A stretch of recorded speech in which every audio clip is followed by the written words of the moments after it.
Are you aware that it is a privilege to have a relationship with God? On day 2 of this program, I attempted to answer a question: who is God? And I told you that He's too deep to be found out completely, and that eventually we will have to wait to get to heaven to understand as much as can be understood. Because guess what? The Bible in Isaiah chapter 6 attempts to describe in a vision of Isaiah what the presence of the Lord looks like. And he said that the angels, the cherubs who protect the glory of God, he said they had 6 wings. With 2 they covered their face, with 2 they covered their feet, and with 2 they would fly. The Bible tells us in 1 Timothy chapter 3 and verse 16 that great is the mystery of godliness. God was manifest in the flesh, seen of angels. It's incredible that the first time angels saw the Lord was in the incarnation. Little wonder they asked, what is man that you are mindful of him? It is a privilege, I tell you, to have a relationship of any kind with the Lord. If all the Lord allowed us to do was just to be servants, it would be the privilege of our lives. But he said, now I do not call you servants, but friends. He calls us heirs of God and joint heirs with Christ. He said, I'm not going to relate to you as a master and a servant or a master and a slave. He said, I'm going to relate to you like father to child. What a privilege. What an amazing, amazing privilege. And you see, as much as we must never lose our wonder, listen, this is something I'm very passionate about. We must never lose our wonder. You must never come to a point in your Christian experience where you say, it's just God now. You know, I hear people say things like, forget God first in this one. I'm like, forget who? Have you ever had a relationship with a popular or an important person and you have to consider them that because this person publicly associates with me, I have to be careful of their image in everything I do? And you say we should forget God. Never lose your wonder. Never come to a point where you can hear about the Lord, you can see his work, you can see his hand, you can hear teachings about him, you can hear songs worshiping him, and you're just cold. As much as we must never lose our wonder, and we must always hold reverence in our hearts for the Lord, I want to tell you something. This privileged relationship that we have must be enjoyed. Because you see, there are 2 ways a person can abuse privileges: overuse or underuse. This access that the Lord has given to us must be enjoyed. It was given to us to be enjoyed. That's why he gave it to us. To enjoy a loving relationship with our Father. He is Lord. Listen, make no mistake. The Lord's Prayer says, our Father who art in heaven, hallowed be your name. He is Lord and he is hallowed, but he has chosen to also be related to us Father. That I can wake up in the morning and before I've gotten off my bed, I can say, Lord, Daddy, I love you.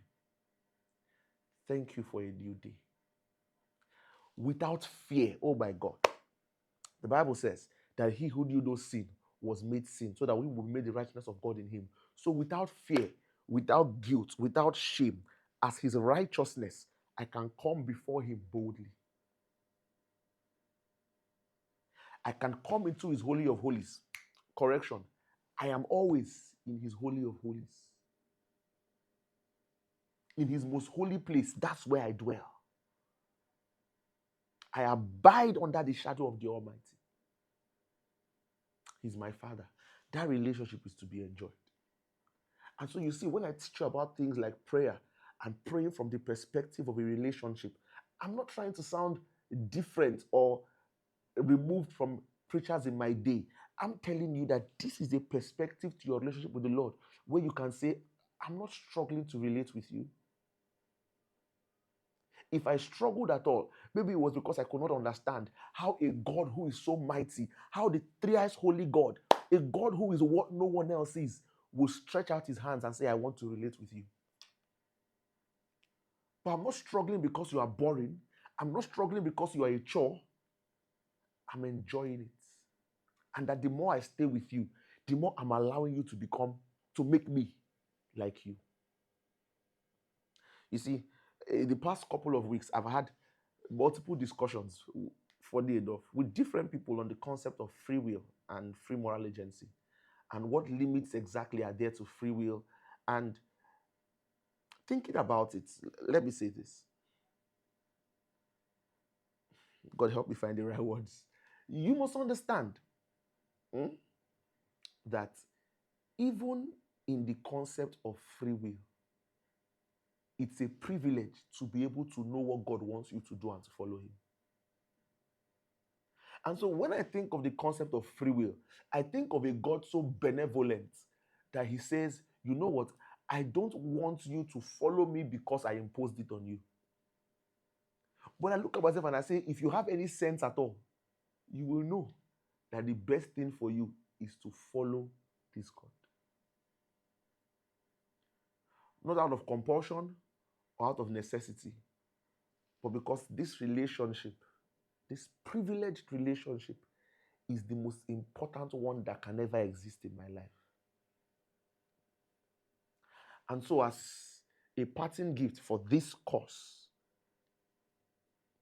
let me say this to you: dwell and enjoy every moment of it. You hear me? Learn to dwell and learn to enjoy every moment of it. Love the Lord with all your heart. Love him with all your soul. Love him with all your mind. If I might add, love him with all your might. Put him first. The God of all the earth has chosen to call me son.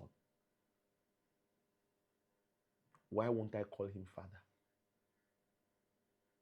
This has been Dwell Discipleship Course. 30 days that I believe, I know, if you have followed, would have changed your life forever. Your relationship with God cannot be the same after this course. All right? So do me a favor, subscribe to the channel.